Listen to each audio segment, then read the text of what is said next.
This is the creek bed on July 18th, 2013.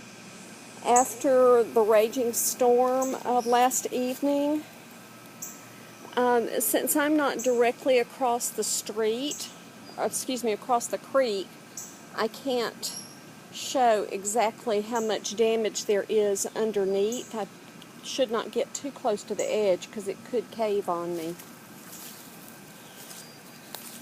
But just looking across the way, I can see where at some point in the past work was done to shore this up, but it is just no longer in very good shape.